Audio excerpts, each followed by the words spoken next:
কঠিন বিষয় নয়, রণবীর দক্ষতার সঙ্গেই উতরে যাবেন। পরিচালক ফারহানকে নিয়েও একই কথা বলেন অর্জুন। ফারহানকে নিয়ে বলতে গিয়ে অর্জুন বলেন, বেশ অনেকগুলো বছর পর পরিচালকের আসনে আবার দেখতে পাবো ফারহানকে। সেটা অন্যতম একটা ভালো লাগার বিষয়। তবে রণবীর যে পর্দায় চমকে দেবেন সে ব্যাপারে আশাবাদী অর্জুন। অমিতাভ শাহরুখের পরে রণবীরও যে দর্শকদের মনে জায়গা করে নেবেন সেই বিষয়ে আমি প্রায় নিশ্চিত। ভিডিও এ পর্যন্তই। থ্যাঙ্কস। ডন হচ্ছেন বলে কম কটাক্ষ শুনতে হয়নি রণবীরকে। এবার মুখ খুললেন অর্জুন রামপাল। ফারহান আক্তার পরিচালিত ডন 3 অভিনয় করছেন রণবীর সিং। এই খবর প্রকাশ্যে আসতেই শুরু হয়েছিল চর্চা। ডন হলো বলিউডের অন্যতম জনপ্রিয় ফ্র্যাঞ্চাইজি। অমিতাভ বচ্চন আর শাহরুখ খান ছাড়া পর্দায় অন্য কাউকে ডন হিসেবে মেনে নিতে পারেনি অনেকেই। সেই কারণে রণবীরকে কম সমালোচনা শুনতে হয়নি।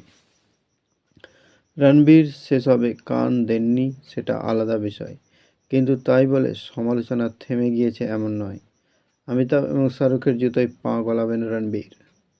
অনেকেরই মনে ধরেনি এই খবর, কটাক্ষের শিকার হয়েছেন রণবীর। তবে সমালোচনা শুনে ভেঙে পড়েননি তিনি, বরং জোর কদমে প্রস্তুতি নিচ্ছেন। কিছুদিন পরেই শুরু হবে শুটিং। তার আগে রণবীরের মুখ খুললেন অর্জুন রামপাল। রণবীরের হয়ে মুখ খুললেন অর্জুন রামপাল। 23 ফেব্রুয়ারি মুক্তি পাবে ক্র্যাক, সেই ছবিতে গুরুত্বপূর্ণ একটি চরিত্রে অভিনয় করেছেন অর্জুন রামপাল।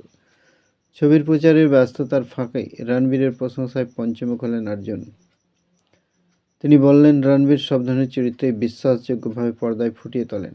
অমিতাভ এবং শাহরুখের বিকল্প হয়ে উঠতে পরিশ্রম করতে হবে, কিন্তু আমি নিশ্চিত রণবীর সফল হবেন। খুব কঠিন বিষয় নয়, রণবীর দক্ষতার সঙ্গেই উতরে যাবেন। পরিচালক ফারহানকে নিয়েও একই কথা বলেন অর্জুন। ফারহানকে নিয়ে বলতে গিয়ে অর্জুন বলেন, বেশ অনেকগুলো বছর পর পরিচালকের আসনে আবার দেখতে পাবো ফারহানকে। সেটা অন্যতম একটা ভালো লাগার বিষয়। তবে রণবীর যে পর্দায় চমকে দেবেন সে ব্যাপারে আশাবাদী অর্জুন। অমিতাভ শাহরুখের পরে রণবীরও যে দর্শকদের মনে জায়গা করে নেবেন সেই বিষয়ে আমি প্রায় নিশ্চিত। ভিডিও এ পর্যন্তই। থ্যাঙ্কস।